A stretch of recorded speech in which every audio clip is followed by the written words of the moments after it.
प्रिय दर्शकों, हम आपका ध्यान इस महत्वपूर्ण डिस्क्लेमर की ओर आकर्षित करना चाहते हैं। इस इंटरव्यू में हमारे अतिथि द्वारा व्यक्त किए गए विचार और मत उनके व्यक्तिगत हैं। ये आवश्यक रूप से हमारे YouTube चैनल या संपादकीय टीम के दृष्टिकोण का प्रतिनिधित्व नहीं करते हैं। हमारा लक्ष्य एक ऐसा मंच प्रदान करना है जहां पसमानदा विषय से संबंधित विविध दृष्टिकोण प्रस्तुत किए जा सकें। हम विभिन्न विचारों को सामने लाने का प्रयास करते हैं, लेकिन इनका समर्थन या विरोध नहीं करते। आपके समय और सहभागिता के लिए हम आभारी हैं। यदि आपके कोई प्रश्न या चिंताएं हैं, तो कृपया हमसे संपर्क करने में संकोच न करें। पसमानदा समुदाय का महत्वपूर्ण अंग होने के लिए धन्यवाद। सादर अब्दुल्ला मंसूर, पसमानदा डेमोक्रेसी।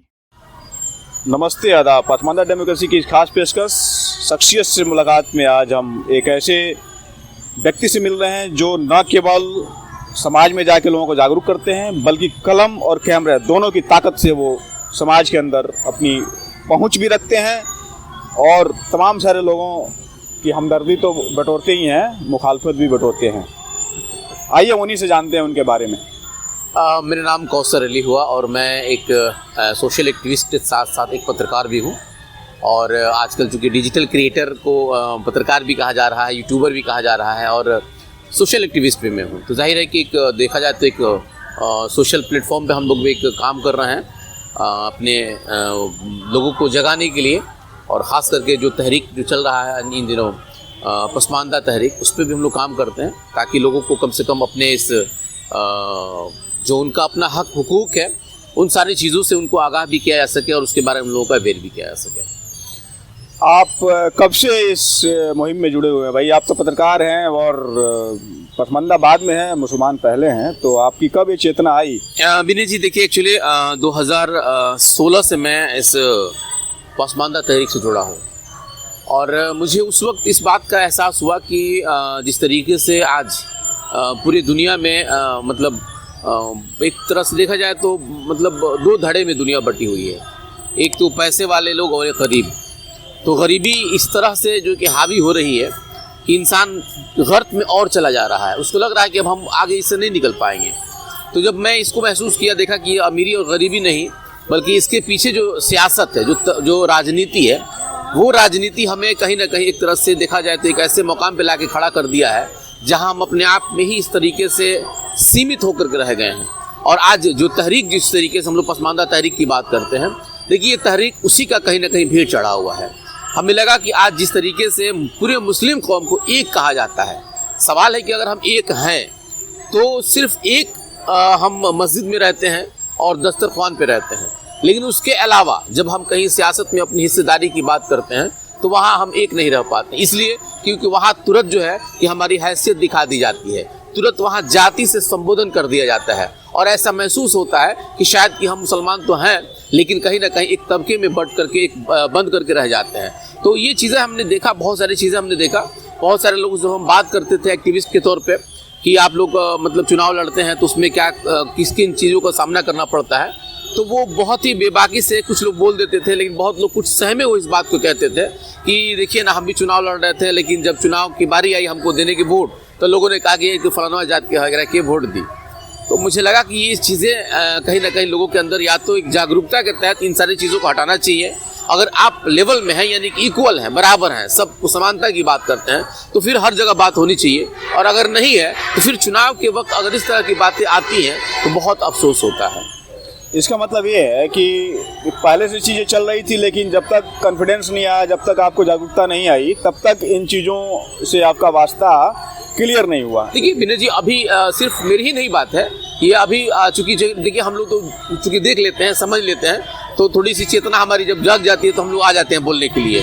लेकिन अभी भी इस समाज में या पूरे इस पसमानदा जो मतलब जितनी भी बिरादरियाँ, जितनी भी जातियाँ हैं, लगभग 32-35 बिरादरी जातियाँ हैं इसमें, तो हमको लगता है कि अभी मतलब हम लोगों का ये रास्ता इतना आसान नहीं है, बहुत लंबा सफ़र है हम लोगों को और अभी कुछ नहीं कर पाए हम लोग मतलब समझ लीजिए कि 2 से 3-4% हम लोग मतलब इसमें कामयाब हुए हैं। अभी लगभग समझ लीजिए कि इसमें 96-97% लोगों को जगाने की ज़रूरत है, इसलिए कि अभी भी बहुत सारे लोग इसको महसूस तो करते हैं लेकिन वो खुल करके बोल नहीं पाते हैं। बहुत एक अफसोस की बात है, और इस चीज़ को हम बहुत अफसोस के साथ भी कह रहे हैं कि अभी पासमानदा तहरीक को पासमानदा के लोग ही नहीं समझ पाए हैं कि सच में ये तहरीक है क्या, और इस तहरीक का मतलब क्या है, इसका मकसद क्या है। और क्या बहुत सारे लोग इसको कहते हैं कि भाई आप लोग मुसलमानों को मतलब अंदरूनी तौर पे तोड़ने का प्रयास करते हैं, मुसलमानों को बांटने का प्रयास करते हैं, और इस तरह का बांटने और काटने का ही जो है कि नतीजा है कि जो आप लोग पासमानदा की बात करते हैं। जबकि सच्चाई यही है कि पासमानदा ना तो किसी को बांटने की और ना किसी को छाटने की बात करता है, पासमानदा अपने हक और हुकूक की बात करता है।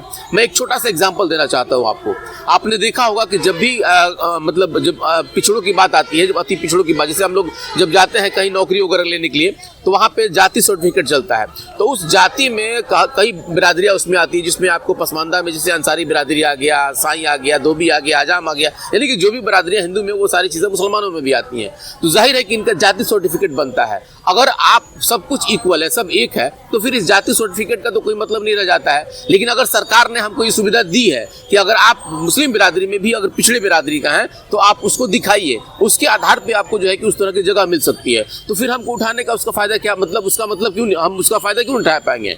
तो जब हम वहाँ फायदा उठाते हैं, जाहिर है कि चुनाव में भी सरकार उसका फायदा दे रही है, तो जाहिर है कि जब चुनाव में भी फायदा दे रही है और हमको आरक्षण में भी फायदा दे रही है, तो उसका फायदा हमको उठाने में अगर हमको कहीं जगह मिल रहा है तो फिर हम यहाँ पे क्यों नहीं उठाए। और लोग अगर कहते हैं कि आप इक्वल हैं, बराबर हैं, तो फिर बराबरी का मतलब यहाँ पे क्यों नहीं रह जाता है। ये कुछ पॉइंट ऐसे हैं जिसको हम लोगों को समझना होगा, जहाँ पे सरकार भी हम लोगों को कहीं ना कहीं सपोर्ट करती है, सहयोग करती है, और करना भी चाहिए।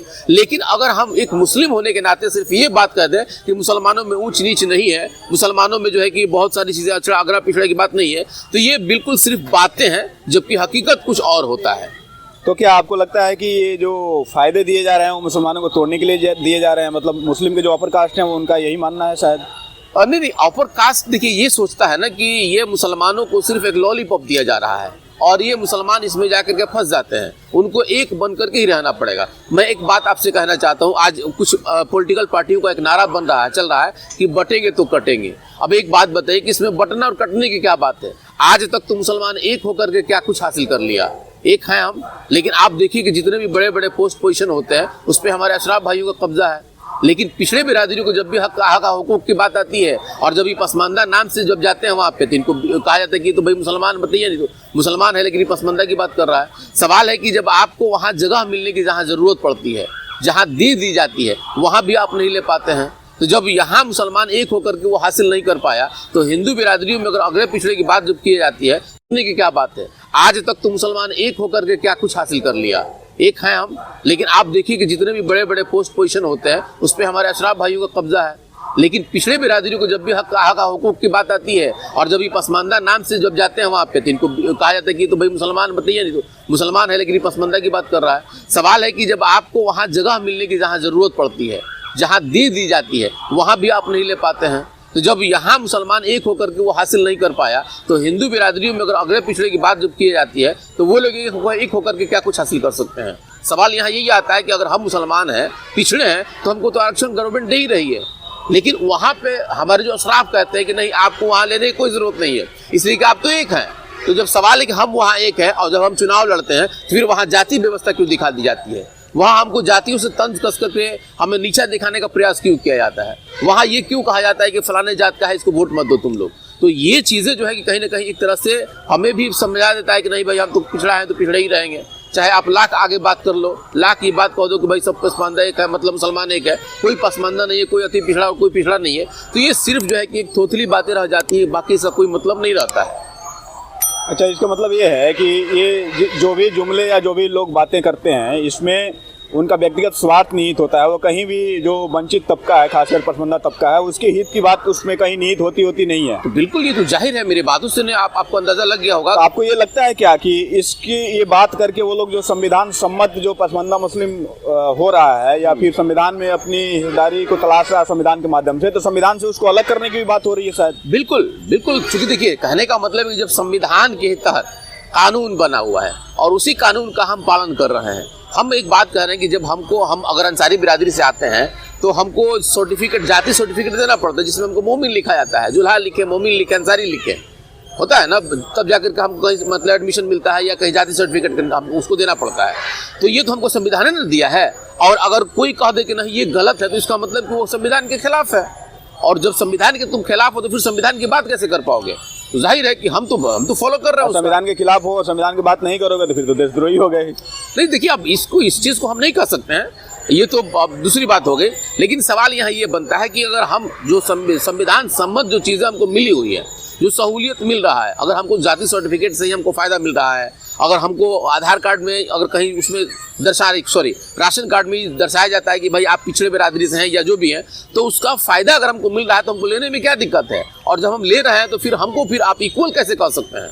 अगर इक्वलिटी की बात आती है तो फिर आपको सभी को उस तरह का बराबर लेके चलना पड़ेगा। तो क्या माइनॉरिटी इदारे और जो खास करके जो रिलीजियस जो इंस्टीट्यूशंस है उसमें भी इस तरीके के आप भेद को देखते हैं क्या? अरे भाई, बहुत हद तक देखते हैं हम।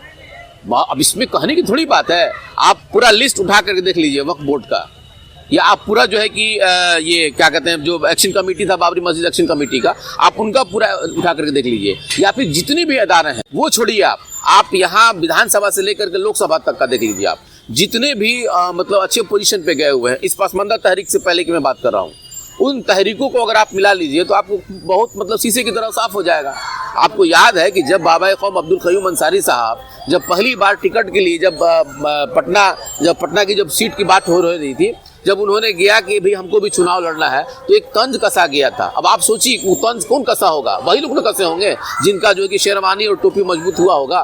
तो उन लोगों के जहन में बात आ गई कि भाई अभी जो है दुनिया भी जो है कि चुनाव लड़ेंगे, यानी कि अब ये लोग भी एमपी और एमएलए बनेंगे। अब आप ये बताइए कि कब की बात है? ये तो हमको लग रहा है कि 50वीं सदी की बात है, उस वक्त की बात है। तो आज अब आप सोच लीजिए कि उस वक्त में और आज में क्या कुछ फर्क है? कुछ फर्क नहीं है। हाँ, फर्क ये जरूर है कि हमारे लोग अब थोड़ा सा जाग गए हैं, हमारे लोग अब इस चीज को समझना शुरू कर चुके हैं कि मेरा भी अपना हक हुकूक है। हम अब कब तक किसी का मतलब झंडा डोलते रहेंगे? जागरूकता का श्रेय आप किसको देते हैं? देखिए, इस जागरूकता का श्रेय लेने के लिए हमारे बहुत सारे ऐसे लोग हैं, जिससे अब अली अनवर साहब की हम बात कर लें, अब्दुल्ला साहब भी बहुत सारे लोग काम कर रहे हैं, फलाही साहब काम कर रहे हैं, मतलब ऐसा नहीं है, बहुत सारे ऐसे एक्टिविस्ट हैं। अभी लक्ष्मण यादव जी भी इसमें काम कर रहे हैं।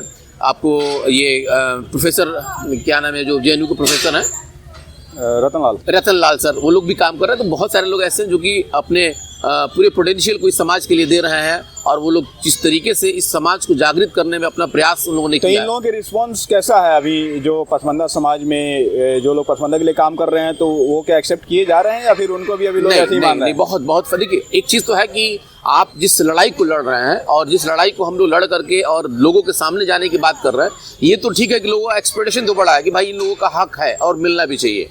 लेकिन ये जरूर है कि अब वो कैसे बर्दाश्त कर ले, क्योंकि आप उनकी जगह को आप कहीं ना कहीं हटाने का प्रयास कर रहे हैं।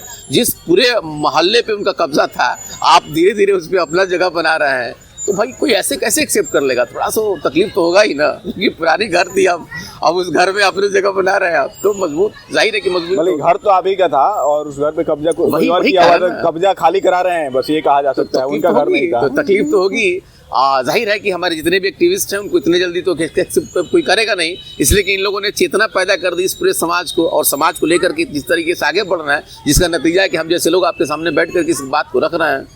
एक ऐसे प्रदेश में है जिस प्रदेश में पसमानदा की बात और पसमानदा की हिस्सेदारी, चाहे वो पुलिस में हो, जुडिशरी में हो या प्रशासन में हो, बहुत पहले सुनिश्चित की जा चुकी थी।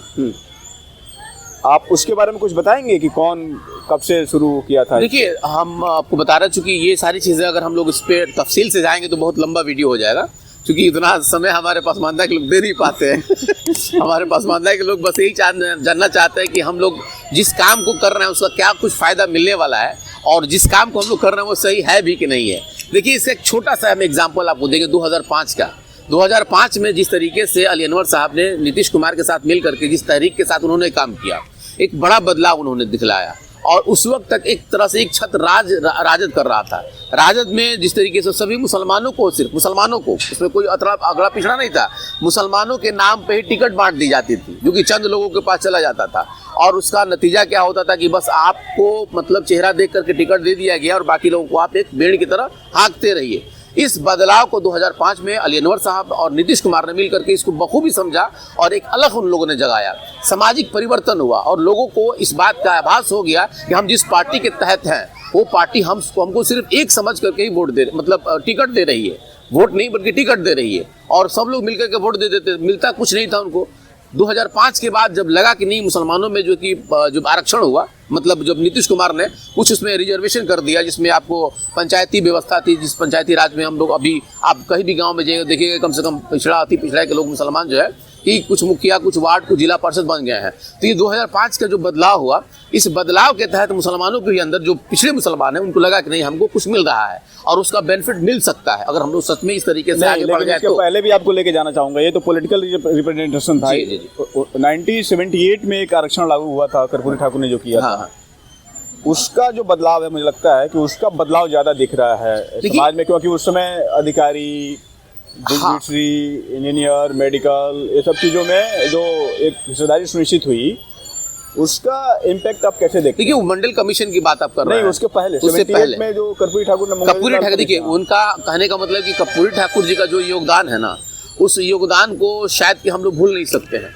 और जिस तरह से उन्होंने अपनी एक पहचान दी, आप सोचिए ना कि जिस बिरादरी से वो आते हैं, नाई बिरादरी से आते थे कर्पूरी ठाकुर, कोई उस समाज को देखता था जी, लेकिन उन्होंने अलग जगाया और लोगों को बताया कि हम क्या कुछ कर सकते हैं और हमारा अधिकार क्या है। उन्होंने अपने अधिकार को दिखलाया, उसके बाद सरकार से उसको मनवाया, जिसका नतीजा है कि जो हमारे जिस भी बिरादरी से, सिर्फ एक बिरादरी के लिए उन्होंने काम नहीं किया, बल्कि जो भी, चाहे वो धोबी हो, हजाम हो, नाई हो, बढ़ई हो, जो भी हो, जिस भी बिरादरी के लोग आते थे, सबको उन्होंने एक आरक्षण करने का जो फायदा दिया, जिसका नतीजा है कि IPS, IAS जो भी लोग निकल रहे हैं, उनका एक बड़ा देन है। तो जाहिर है कर्पूरी साहब का उनका इतना बड़ा योगदान इस पूरे बिहार के लिए नहीं बल्कि पूरे देश के लिए रहा, इसको हम लोग भूल नहीं सकते हैं। और ये तो आने वाला नस्ल हम लोग को याद रखेगा इन सब चीज़ों को।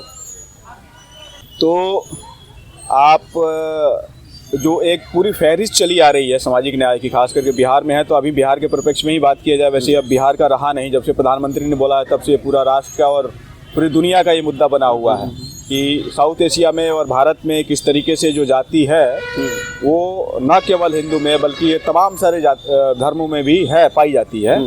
और ये लोग महसूस भी करते हैं उस धर्म में, क्रिश्चियनिटी के लोग भी महसूस करते हैं, जैनिज्म, बुद्धिज्म, सिखिज्म, जी बिल्कुल बिल्कुल, और इस्लाम में भी। इस पे किताबें भी लिखी गई जिनका नाम आपने अभी रखा भी है, फलाही साहब को, मसूद आलम, प्रोफेसर मसूद आलम फलाही का, हिंदुस्तान में जात पात उन्होंने भी किया है। जी जी जी जी। तो आप इस फहरिस्त को कितना सफल और असफल मान रहे हैं, इसका कितना अचीव किया है, और इसको और क्या करने, किस तरीके से इसमें काम करने की जरूरत है, लोगों को कैसे इससे प्रभावित होना चाहिए, कैसे जुड़ना चाहिए? देखिए, ये आपने बहुत ही शानदार एक सवाल आपने यहाँ रखा कि हम लोग और आगे क्या कुछ कर सकते हैं। देखिए, एक चीज़ आपको बता दें विनय जी कि अभी जिस तहरीक को लगभग हम लोग लेके चल रहे हैं, जिस पर हम लोग काम कर रहे हैं, अभी हमारे ही लोगों को इसको समझने की ज़रूरत है कि ये पासमानदा तहरीक है क्या। इसलिए क्योंकि बहुत सारे लोग, हमारे ही लोग जो उन लोगों के साथ रहते हैं, तो उनको लगता है कि नहीं नहीं ये तो उसका शिकार हो गया है। उनको लगता है कि अरे ये तो RSS का विंग है।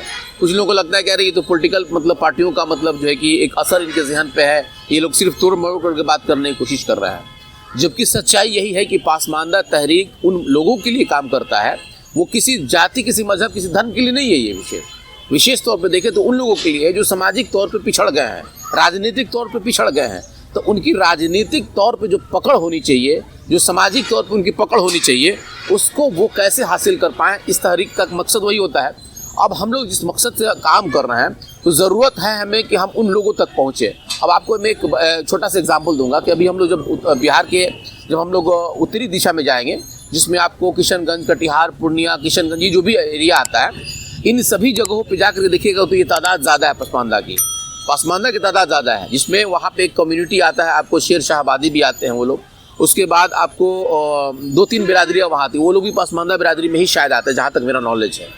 तो उन लोगों के अंदर इस चीज़ को जगाने की ज़रूरत है कि आप अगर पासमानदा हैं तो पासमानदा के लिए आप अपनी तहरीक के लिए आवाज़ उठाइए। बाकी दर्शकों के लिए थोड़ा सा इसका डिस्क्रिप्शन भी आप देते जाइएगा कि जो शेर शाह आबादी है उनका पेशा क्या है, क्योंकि पेशे से ही जातियाँ अधिकांश समझ में आती है। देखिए, ये एक बड़ा मतलब एक बड़ा मामला आ जाएगा अगर हमने उसके ऊपर डिफाइन करना शुरू कर दें कि शेर शाह आबादी क्या है, उसके बाद वहाँ पे कुलैया मुसलमान है, उनका क्या, तो एक बड़ा हो जाएगा। हम मतलब कुलैया लोग तो अपने आप को पासमानदा मानते ही नहीं है, बस उसका फ़ायदा लेते हैं। ये बिल्कुल आपने सही कहा कि वो मानते नहीं लेकिन फ़ायदा लेते हैं। बहुत सारे ऐसी बिरादरियाँ अभी हम लोगों में भी है कि जो कोई मानती है। जैसे कि हम कुछ लोगों से जब बात कर रहे थे बीच में, ये राखी बिरादरी आता है, तो जब हम राखी लोगों से बात करते हैं जिनके पास पैसा होता है, पहले से ही पैसे वाले लोग हैं वो, तो वो लोग अपने आप को पसमानदा नहीं मानते हैं। वो कहते हैं कि हम लोग अशराफ हैं। अब आप सोचिए, वो इराकी कहते हैं अपने आप को। जी, वो कहते हैं कि हम पसमानदा नहीं है बल्कि हम लोग मतलब अशराफ हैं। पता नहीं कहाँ सोच उनकी आ जाती है तो अलग बात है, जबकि अशराफों की गिनती आप समझ सकते हैं, हजारों की गिनती आप समझ सकते हैं। तो इन सारी चीज़ों में हम लोग को फिलहाल नहीं जाना है। हम बस ये कहना चाहेंगे कि हम अपने लोगों को पहले समझाएं कि हमारा जो तहरीक है वो तहरीक क्या है, इस तहरीक का मकसद क्या है और हमको करना क्या है, पहली चीज़। दूसरी चीज़ कि हम जिस तहरीक के साथ काम करते हैं उसमें नए युवाओं को हम जोड़ें। नए युवा इसमें जब जुड़ेंगे तो उससे क्या होगा कि चूँकि बदलाव बहुत तेज़ी से हो रहा है, देश का, पूरी दुनिया का बदलाव हो रहा है, और इसी बदलाव के तहत जैसे आपने कहा कि देश का प्रधानमंत्री भी इस नाम को लिए, हालांकि उनको इस बात का आभास हो चुका है कि पूरे इस देश का जो एक बड़ा वोट बैंक होता है, जिसे मुस्लिम वोट बैंक कहा जाता है, वो एक बड़ा तबका है जिसे पसमानदा कहा जाता है। और अगर वो तहरीक के हिसाब से या फिर हम अपनी सोच के हिसाब से जिस दिन इस बात को समझ जाए कि हमको भी संवैधानिक कुछ अधिकार मिला हुआ है, तो आप मान के चलिए कि एक बड़ा क्रांति आ सकता है। तो अभी बहुत कम लोगों का अगर जागरूकता ने इतना बड़ा मतलब क्रांति पैदा किया है, तब आप सोच लीजिए कि जिस दिन 99% लोग जाग जाएंगे उस दिन क्या माहौल होगा। लेकिन एक ऐसे प्रधानमंत्री ने नाम लिया है जिनको इसका कोई फ़ायदा नहीं मिल रहा है, तो वो नाम ले रहे हैं, और जिसको फ़ायदा मिलता है कहने के लिए स्पष्ट रूप से देखा जाए तो जो डेमोक्रेटिक पार्टियां जिसको लिबरल कहा जाता है वो तो आज तक नाम नहीं ली। इसको कैसे किस रूप में नहीं, देखिए ये आपने कहा, ये मैं समझ रहा हूँ कि शायद कि मैं इस पे आपका सपोर्ट नहीं कर पाऊँ। देखिए प्रधानमंत्री को उसका फ़ायदा मिला है, जिस गेम को मतलब खेल को जो उन्होंने खेलना चाहा वो उस खेल को खेल चुके हैं। अब पसमानदा शब्द का इस्तेमाल उन्होंने क्यों किया, किस सोच को लेकर के किया, ये देखा जाए तो एक बड़ा एनालिसिस का विषय है। ऐसा नहीं है कि इसके इतनी छोटी मोटी है बात, कुछ तो इसमें बड़ा बात जरूर। देखिए एक चीज़ आपको हम बता दें विनय जी, आप इस बात को पहले समझिएगा। कुछ लोग इस बात को आरोप लगा देते हैं कि पसमानदा तहरीक जो है कि आरएसएस का एक विंग है, बहुत सारे लोगों का ये बात कहना होता है, जबकि ऐसा कुछ नहीं है। जब भी मुसलमानों के अंदर अपनी चेतना जगाने की जब बात जिसने भी किया, उसके ऊपर ये आरोप लगा दिया गया कि या तो ये आरएसएस का होगा आदमी, नहीं तो भाजपा का आदमी होगा, नहीं तो मतलब एंटी मुस्लिम होगा। ये सारी चीज़ें लगाई जाती हैं, हालांकि इससे हमको विचलित होने की कोई ज़रूरत नहीं है। प्रधानमंत्री ने इस बात को कह करके इसको और हवा दिया था, लेकिन वो कहीं ना कहीं एक तरह से एक मोहर लगा दिया उन्होंने कि पसमानदा भी है, पसमानदा तहरीक भी है, और ये वो लोग हैं जिनकी आबादी सबसे ज़्यादा होती है, और ये बिना किसी सोचे किसी समझे इस बस एक तरफ जा करके वोट लोग करते हैं। तो उन्होंने जिस मकसद से इस बात को कहा है, हालांकि वो मकसद धीरे धीरे सामने आ रहा है। उन्होंने इस मकसद को कहा जिस तरीके से उन्होंने कह दिया, मैं उनको इस बात के लिए बधाई देता हूं कि उन्होंने खुले तौर पे कहा। वरना आप किसी भी कथित जो सेकुलर जिनको पार्टियां कहते हैं, आप उनके किसी भी नेताओं से इस बात को कहलवा कर देख लीजिए, वो आज भी कहते हैं कि नहीं कोई नहीं, सब मुसलमान एक ही होता है। उनको इस बात का डर रहता है कि जिस दिन मुसलमानों में जातियाँ इस बात को समझना शुरू कर देंगी कि भाई हमको भी अपने अधिकार के हिसाब से वोट चाहिए, टिकट चाहिए, तो उस दिन वो लोग भी इस बात को मानेंगे। आप एक बात बताइए कि हिंदू में कहा जाता है कि जातियाँ हैं, जातियों के हिसाब से उनको टिकट दिया जाता है, तो मुसलमानों को क्यों नहीं दिया जाता है? लेकिन अगर हिंदुज़्म में इसमें बात को कहा जाएगा, अगर सपोज कीजिए कि 243 सीट है बिहार में, अगर जिस दिन ये लालू जी अगर इसको एक्सेप्ट कर ले कि भाई पसमानदा भी होता है, तो फिर इनको जाति के हिसाब से टिकट देना पड़ेगा, तो आधा से ज़्यादा टिकट तो पसमानदे को दे देंगे वो, तो इसलिए वो लोग एक्सेप्ट नहीं करते हैं। नहीं, लेकिन ये भी तो हो सकता है ना कि जातीय दायित्व तो खैर कोई पार्टी नहीं देती है, लेकिन कम से कम मान लीजिए कि जैसे माइनॉरिटी के नाम पे जो सीटें वो देते हैं, तो सारी सीटें हो सकता है कि पसमानदा को चली जाए। हाँ, ये हो सकता है, बिल्कुल हो सकता है। अच्छा, ये आप कैसे कह सकते हैं कि जातियों के नाम पे टिकट नहीं होता है? हाँ, नहीं, यहाँ तो जाति के नाम पे पूरी राजनीति चल रही जा रही है, और बिहार की राजनीति तो बेस उसी पे है उसका। यहाँ की तो बेस ही हो जाएगी राजनीति, हो जाएगी जाति पे हो रहा है, जाति देख करके टिकट दी जाती है, जाति देख करके आपको एमएलसी बनाया जा रहा है, जाति देख करके लोग वोट तक दे रहे हैं। ये तो कैसे कह सकते हैं कि जाति नहीं होता है? लेकिन अगर वही चीज मुसलमानों में भी आ जाए, मुसलमान भी इस बात को समझ ले कि भैया हम इस जाति के हैं, ठीक है, आप मतलब कुरान पे आप एक है, मस्जिद में एक है, दस्तरख्वान पे एक है, लेकिन जिस दिन टिकट की बात आती है, आप वहाँ अपने हक की बात कीजिए ना। आप कहिए कि हमारे अंसारी की बिरादरी 11% है बिहारों में, हमको मिलना चाहिए, कहाँ मिलता है? तो उस हिसाब से तो बात नहीं करता ना, उसका कोई बात नहीं करता, ऐसे ही रेडी है भाई, कोई बात नहीं है। हमारे जनसंख्या के हिसाब से, जैसे तेजस्वी यादव ने कहा था कि जिसकी जितनी संख्या भारी उसकी उतनी हिस्सेदारी, ये कांशीराम साहब ने कहा था। नहीं, अभी तेजस्वी यादव भी कह रहे हैं। तो कहने का मेरा मतलब है कि अगर आबादी के तनासुब से अगर इस पूरे मतलब इसको देखा जाए, इन पूरी जातियों को देखा जाए, तो पता चला कि इनका आधा सीट तो इधर ही चला जाएगा। इस डर से ये लोग नहीं एक्सेप्ट करते हैं कि भाई पसमानदा समाज भी कुछ होता है। मुझे लगता है कि इससे थोड़ा और बियॉन्ड सोचने की जरूरत है। इस डर से नहीं, बल्कि इनके पास जो बैठे हुए अशराफ हैं वो इनको मोल्ड करके रखते हैं, और इसलिए नहीं कहते हैं। देखिए एक चीज है, तो उनको लगता है कि जैसे जो बहुसंख्यक आबादी वाली बात होती है ना, तो बहुसंख्यक आबादी के नाम पे भी यदि मान लीजिए पसमानदा में, चूंकि जो भी एक कॉन्शियस जाति है, अंसारी हो गई, राइन हो गया, या फिर और कोई दूसरा हो गया, कसाई हो गया, डोमो बक्खो हो गया, बहुत सारे, या कोई जो मतलब राजनीतिक रूप से जो सचेत जातियां हैं, जो पॉलिटिकल प्रतिनिधित्व चाहती है, तो यदि उसको भी केवल ये एक्नॉलेज करते हैं, तो फिर अशराफ फेंका जाएगा। यही होता है। देखिए एक चीज और बता दें आपको, मतलब एक जो समझदारी है वो बता रहा हूँ, बाकी आप बेहतर बताएं। एक कॉन्सेप्ट बना दिया गया है कि अगर आप ब्राह्मण हैं, ठाकुर हैं, भूमिहार हैं, तो आप जिस इलाके से बिलोंग करते हैं, शेख है, सैयद हैं, पठान है, शेख हैं, सैयद हैं, पठान है, तो जिस इलाके से आप बिलोंग करते हैं, तो जो वहाँ पे मतलब गरीब तबके के लोग हैं, जो पसमानदा तबके के लोग हैं, जो पिछड़े अति पिछड़े तबके के लोग हैं, उन लोगों के वोट को आप एक तरफ चाहें तो पोलराइज कर सकते हैं, ये आपके अंदर ताकत होती है। इस नीतक को बना दिया गया है, क्योंकि अब तो चूंकि बदल गया है माहौल, अब तो लोग जाकर के वोट खुद दे रहे हैं, ईवीएम खुद दबा रहे हैं, तो अब बहुत सारी चीज़ें बदल रही हैं। पहले क्या था कि भाई जिसको भाई पूरे गांव के लोग को घूम करके एक आदमी बोल देता था कि भाई फलाने आदमी को वोट देना है, ठेकेदारी प्रथा चलती थी, तो अब वो ठेकेदारी प्रथा खत्म हो रही है, लोग जागरूक हो रहे हैं, लोग अपने हक और अधिकार को समझ रहे हैं। तो जब जैसे जैसे लोगों के अंदर इस बात की मतलब जागरूकता पैदा होगी कि भाई हम अपना वोट खुद डालेंगे, अपने मिजाज से डालेंगे, किसी के डर से नहीं डालेंगे, तो खत्म होगा। अब पसमानदा का तहरीक भी इस पर काम कर रहा था, उसमें भी बहुत सारे लोगों का आ गया जागरूकता। तो पार्टियों के अंदर इस बात, देखिए मोदी जी ने इस बात को एक्सेप्ट किया, वो इसलिए एक्सेप्ट किए कि अब ये लोग भी जाग रहे हैं, वोट देने जा रहे हैं। अभी आप देखिए 4 जो विधानसभा हुआ है, विधानसभा का जो चुनाव हुआ है, 4 उपचुनाव हुए, उन चारों उपचुनाव में देखिए राजद ये समझ रही थी कि मुस्लिम का वोट हमको मिलेगा, पसमानदा का वोट मिलेगा, पिछड़ों का वोट मिलेगा, नहीं मिला, कहीं ना कहीं जेडीयू की तरफ चला गया। तो जाहिर है कि लोग अपना सोच बदल चुके हैं, इसमें ऐसी कोई बात नहीं है। अच्छा, एक सवाल आता है, जैसे आपने कहा कि दस्तरखान मस्जिद में एक होते हैं, हाँ, तो 2 चीज़ें सामने आई थी जो मैंने पढ़ा था, वही बात कर रहा हूँ। एक अलीनो साहब ने एक आर्टिकल लिखा था हिंदुस्तान में, जिसमें हिंदुस्तान हिंदी अखबार में एडिटोरियल था कि कोई चंपारण में एक जगह है जहाँ पे मस्जिद में प्रवेश नहीं दिया गया, वहाँ पे वो लोग वैसे काट फूस के मस्जिद बना के उसको जला दिया तो मस्जिद में भी तो एक नहीं है, तो भाई नहीं देखिए, ये हम बता रहे हैं, कहने का मतलब है इमामत के लिए भी एक मोटे तौर पे मैंने बात कहा, एक मोटे तौर पे मास लेवल पे मैंने बात कहा कि देखिए एक चीज़ है इस्लाम में कि कम से कम मस्जिद में और दस्तरखान पे जब दावत होता है, दावत आम होता है, तो वहाँ इकट्ठा लोग हो जाते हैं, साथ में बैठ के खा लेते हैं। तो ये सारी चीज़ें दावत वाला भी आपसे करेंगे बात। अभी हाँ, तो मतलब खास मतलब एक मोटे तौर पे मैंने बात कहा, एक मास लेवल पे मैंने बात कहा, उसमें मतलब एग्जाम्पल के तौर पे कुछ हो सकते हैं, क्योंकि एग्जाम्पल के तौर पे मोतिहारी की भी बात मैं बता रहा हूँ, मुजफ्फरपुर में भी कुछ आपने सुना होगा, वहाँ अखबार में बड़े बड़े हेडलाइंस बने हुए थे कि वहाँ पे अशराफों के लिए जो एक रास्ता था अलग कर दिया गया था, पसमानदा के लिए अलग कर दिया गया था। तो ये सारी चीज़ें हैं, तो ये कुछ एक ऐसी जगह आप क्योंकि ज़मीन पे काम करने वाले एक व्यक्ति हैं आप, और साथ में आपकी जो एक समझदारी है वो बाकी लोगों से बिल्कुल अलग है, आप बहुत पैनी निगाह रखते हैं। इन सब चीज़ों के पीछे आप किसे इसका कारण मानते हैं? देखिए कारण अब क्या है जो इम्पावर हो रहा है पसंदीदा तबका, उससे आपको जलन है इसलिए वो कर रहा है? पहले तो ठीक था सब, नहीं चल रहा था, पहले ठीक नहीं था, पहले ही ये सारा चीज़ चल रहा था।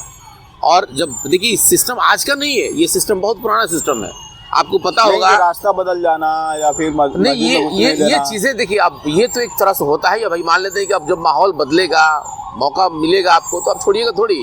मैंने आपसे पहले ही कहा ना कि जब आपके घर में जो पूरा दखल अंदाजा बैठते थे, आप पूरा सोफे पे अकेले बैठते थे और अब उस पर जो है कि 2-4 लोगों को बैठाना पड़ेगा, तो थोड़ा सा तो आप मतलब तकलीफ महसूस करेंगे। तो उस तकलीफ में या तो आप हमको नोचेंगे या फिर खरोचेंगे या और भी कुछ कर सकते हैं। तो ये सारी चीज़ें तो हैं, लेकिन ये जो बदलाव की बात है ना, ये बदलाव बहुत तेज़ी से हो रहा है। लोग अब इस बात को समझ रहे हैं, लोग एक्टिविस्ट के तौर पे पढ़ रहे हैं, देख रहे हैं, सामाजिक तौर पे देख रहे हैं, कुछ टीवी पे, कुछ पत्रकारिता पे, कुछ आर्टिकल्स पे। तो ये सारी चीज़ें अभी आप देखिए ना कि जेएनयू में भी इसका सब्जेक्ट वगैरह चल रहा है, वहाँ पर भी रिसर्च हो रहा है, ऑक्सफोर्ड में भी इसका रिसर्च हो रहा है, जितने भी अच्छे स्कॉलर हैं वो लोग इन सारी चीज़ों पे काम कर रहे हैं। तो जाहिर है कि ये ज़ाया थोड़ी जाएगा, ये सारी चीज़ें सामने आएंगी। लेकिन अभी भी एक बड़ा तबका है, खास करके जो इंटेलेक्चुअल तबका, वो ये कहा कि बातों को ये मोड़ दे रहा है, कह रहे कि भाई तो खाली पसंदीदा का नाम लेते हैं, उसको फ़ायदा कहाँ पहुँचाते हैं। आपको भी ऐसा ही लगता है या कुछ और आप गहन अध्ययन करके इन चीज़ों को देख रहे हैं? नहीं, उत्तर प्रदेश हुआ या फिर नहीं देखिए, बहुत बदलाव तो बहुत हुआ है। क्या प्रतिनिधित्व भी कुछ मिला? और प्रतिनिधित्व तो मिला है। अभी आप देखिए, जब आप मोदी जी की बात कर रहे हैं तो उन्हीं के सरकार में आपको एक मंत्री हैं, अल्पसंख्यक मंत्री हैं, शायद उनका नाम मैं भूल रहा हूँ, दानिश, हाँ उनका नाम दानिश अंसारी है, जो कि अभी मंत्री बने हुए हैं। तो ये बदलाव का ही नतीजा है, बहुत सारे उनके अंदर में थे, लेकिन मदरसा बोर्ड का भी मैंने सुना था, और हज कमेटी, हाँ तो वो सारी चीज़ें बदलाव हुई है। वो आप छोड़िए ना, बिहार की मैं बात कर रहा हूँ। बिहार में भी आप देखिए नीतीश कुमार को, अगर राजनीतिक तौर पे देखें तो इन्होंने इस भी मौका मिलता है, वो इसका प्रतिनिधित्व करने के लिए मौका देते हैं। वो मैंने देखा है, क्योंकि देखिए मतलब एक पत्रकार के नाते मैं बात कर रहा हूँ। ऐसा नहीं कि कोई समझेगा कि भाई मैं जेडीयू का पक्ष ले रहा हूँ, मैं नीतीश जी का पक्ष ले रहा हूँ, ऐसा बिल्कुल भी नहीं है।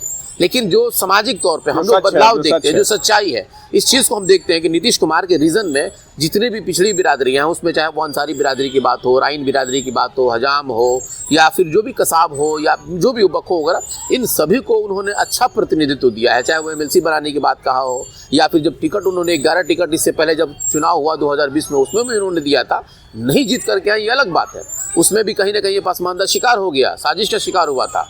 तो इसमें कहने में हमको कोई गुरेज नहीं है, क्योंकि जिस तरीके से उन्होंने नेतृत्व दिया है, एक बड़ा अच्छा उनका सिस्टम बिहार में देखने को मिला है, उत्तर प्रदेश में भी देखने को मिल रहा है। उत्तर प्रदेश की राजनीति का क्या कुछ मामला हो सकता है, ये तो एक मास लेवल पे समझने की बात है कि भाई वहाँ पे अगर भाजपा अगर सपोर्ट कर रही है, तो हो सकता है कि वहाँ पर भी ये मामला कुछ धीरे धीरे चल रहा हो, तो उसको भाजपा महसूस कर रही है, उसको लग रहा हो कि एक बड़ा तबका है जैसे बनारस का है, तो बनारस में जो चूंकि बुनकर समाज के लोग ज़्यादा हैं, तो उस हिसाब से उनका प्रतिनिधित्व दिया जा रहा होगा। उत्तर प्रदेश में भी बहुत पहले, आपको पता होगा चूंकि आप पत्रकार हैं, आप पैनी निगाह भी रखते हैं हर चीज़ों पे, तो ये 2000 के आसपास जब राजनाथ सिंह जी की सरकार थी वहाँ पे, तो उन्होंने भी बिहार के तौर पे पिछड़ा करने की कोशिश किया था, लेकिन जो उस समय की विपक्षी पार्टियां थी, उन लोगों ने इसका विरोध करके उनको लगा कि पिछड़ा तो बटेगा ही, मुस्लिम भी बट जाएगा। बिल्कुल बिल्कुल। और जो मुस्लिम की अगली जातियां हैं वो इसका विरोध की, और विरोध में कई सारे लोग इस्तीफा दिए।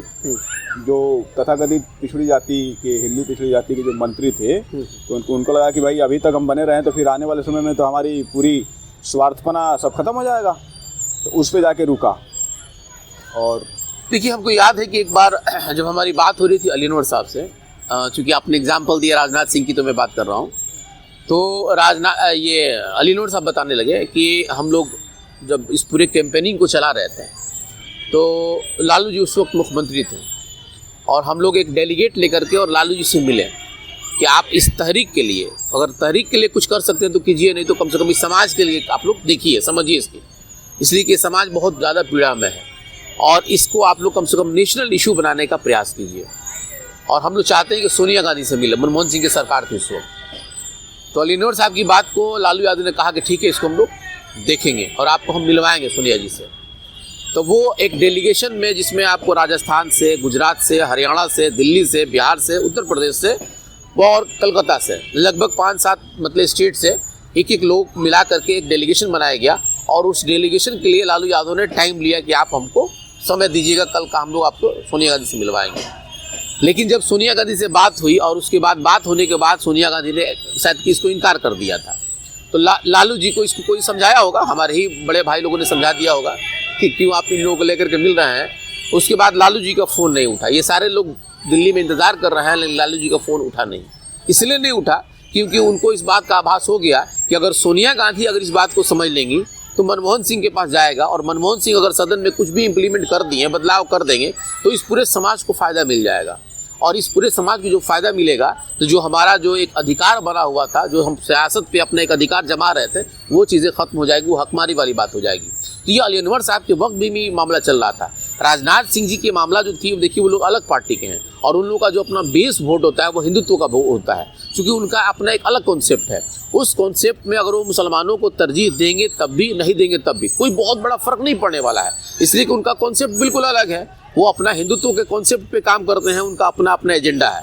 लेकिन अगर जिस दिन हमारे जिनको हम लोग सेकुलर पार्टियाँ कहते हैं, ये अगर इस बात को समझ लें, और ये वो लोग इस तहरीक को समझ करके इस पूरे समाज को वो तरजीह देना शुरू कर दें, तो बहुत बड़ा बदलाव। आपको क्या लग रहा है कि ये सेकुलर पार्टियां इन बातों को नहीं समझ रही है? देखिए, वो समझ रही हैं, लेकिन खुल करके नहीं आ पाएंगे, उनको मजबूरी इस बात। पीछे क्या कारण है? उनके पीछे कारण यही होता है कि अगर जिस दिन वो लोग खुल करके आ जाएंगे, तो उनके जहन में ये बात आ जाएगी कि भाई जो मेरे साथ जो कल तक जो मजबूती से खड़ा था, जो एक बड़ा शराब तबका था, जिसके पास पैसे थे, पावर था, वो लोग हमसे कट जाएंगे। और जब वो लोग कटेंगे तो पसमानदा के पास ना पैसा होता है ना पावर होता है, तो ये लोग वोट होता है ना, वोट होता है। तो ये वोट, देखिए, ये वोट उन पसमानदा के लोगों को सोचना होगा, उन अति पिछड़ा और पिछड़े लोगों को सोचना होगा कि हमारे पास जो पावर है वो पैसे से भी ज़्यादा पावर है।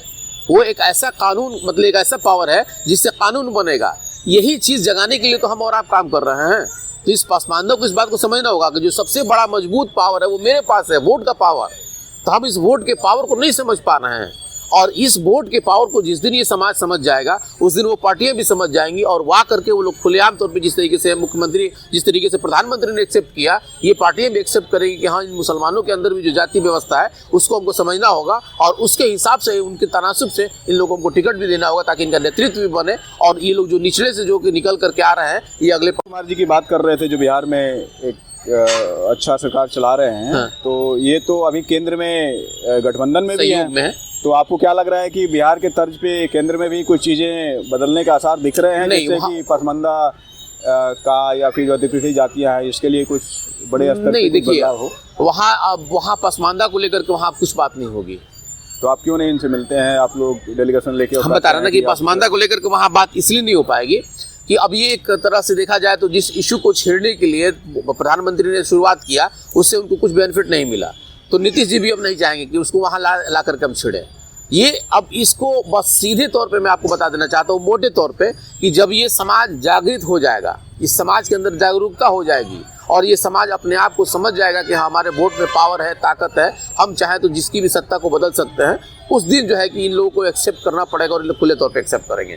फिलहाल हम अब इसकी उम्मीद नहीं रख सकते। तो मुझे तो लग रहा है कि जैसे कि चीज़ें देखने से पता चलता है कि एक जो तबका है, राजनीतिक तबका, वो तो टेकन फॉर ग्रांटेड लिया हुआ है। हाँ, बिल्कुल, वो तो गारंटेड ले कभी लिया, नाम लेगा नहीं, वो तो गारंटेड लिया, उसको पता है। और जो नाम ले रहा है उसके साथ आप जुड़ेंगे नहीं। हाँ, उसको पता है कि हम चंद लोगों को वोट टिकट दे देंगे और वो लोग उसके पूरे वोट को पोलराइज करके हमारे तरफ गिरवा देंगे, तो ये तो ग्रांटेड तो है ही है। उनको तो लग रहा है कि भाई तो गारंटी है। तो ऐसे में पसमानदा समाज के जो बुद्धिजीवी और जागरूक लोग हैं वो क्या सोचेंगे? नहीं, हमारा मिशन तो है लेकिन इतना आसान नहीं है। हमारा मिशन लंबा है और हम ये सोच ले कि अभी बहुत जल्दी जो है कि सुधर जाएगा, तो ऐसा नहीं है। हम लोग 98 से शुरुआत किए थे, पसमानदा तहरीक की बात जो चल रही है, अभी तो बहुत लंबा सफ़र है। मैंने आपसे बताया ना कि अभी बहुत ज़्यादा लंबा सफ़र है। हमारे ही लोगों में जब कुछ थोड़ा सा जिनके पास पावर हो जा रहा है, पैसा हो जा रहा है, वो अपने आप को अशराफ समझने लग रहे हैं। हमारे अपने पसमानदा की मैं बात कर रहा हूँ, उन पसमानदाओं को भूल जाते हैं जिनके पास कुछ नहीं है। तो जाहिर है कि पहले उनको भी समझना होगा, जिनके पास पावर है, पोजीशन है, पहले उनको ये समझना होगा कि हमारे जो लोग हैं उनको हम किस तरीके से जागृत करके और समाज के मुख्य धारा में जोड़ने का प्रयास करें। तो ये सारी चीज़ें भी है। अच्छा, नीतीश कुमार के ऊपर ये भी एक आरोप लगते हैं, और नीतीश कुमार का जो सपोर्टर जो मुस्लिम तबके के लोग हैं उनको ये कहा है कि ये तो भाजपा सपोर्टर है, क्योंकि नीतीश कुमार की जो सरकार रही है तो भाजपा के साथ ही वो अधिकांश चली है। देखिए, तो ऐसे में आप का क्या जवाब है? देखिए, नीतीश जी जो है, खास करके मुख्यमंत्री बिहार के, देखिए इनकी पार्टी का अपना अलग मैनिफेस्टो है, अलग विचारधारा है, और ये समय समय पे इन्होंने इसको दर्शाया भी है। भाजपा के साथ ये लगभग 20 साल होने जा रहा है, वो साथ में रहें एक, लेकिन जिस तरीके से जो मुसलमानों का और ख़ास करके जो पिछड़ों का हक और अधिकार देना चाहिए वो उन्होंने दिया है, भाजपा के साथ रहते हुए भी दिया है। तो मैं नहीं समझता कि बिहार में किसी भी मुस्लिम कम्युनिटी या पिछड़े बिरादरी या अग्रणी बिरादरी जो भी है, उन लोगों को कोई किसी तरह का कोई दिक्कत है इनके साथ रहने में, मैं नहीं समझता हूँ। इसलिए कि इन्होंने साबित किया है। अच्छा, एक बात बताइए कि 20 साल का दायरा एक बड़ा होता है ना, 20 साल एक अरसा होता है, और 20 साल में हमको समझने के लिए किसी नेता को अब कितना समय चाहिए। तो नीतीश जी ने इस चीज़ को स्थापित किया और बाकायदे उन्होंने ईमानदारी से स्थापित किया कि नहीं, मैं इस तबके के लिए काम कर रहा हूँ। भाजपा का एजेंडा कभी उन्होंने बिहार पे लागू नहीं होने दिया। उन्होंने मदरसों के लिए भी उतना ही इमदाद दिया, पिछड़ों के लिए भी उतना ही इमदाद दिया, चाहे वो राजनीतिक तौर पे सियासत में जिस तरीके से आरक्षण देना चाहिए था उन्होंने भी उस तरह से दिया, उसमें कोई बंटवारा उन्होंने नहीं किया।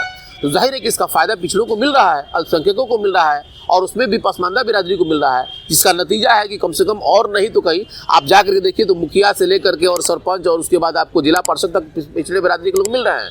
तो अब इससे बड़ा बदलाव क्या चाहिए? हाँ, ये बदलाव अब ज़रूरत है कि कम से कम इसको अब पंचायती व्यवस्था से निकाल करके कम से कम विधानसभा तक ले जाएं, उसको जो है कि लोकसभा तक ले जाएं, इसकी हम लोग अब उम्मीद भी करते हैं।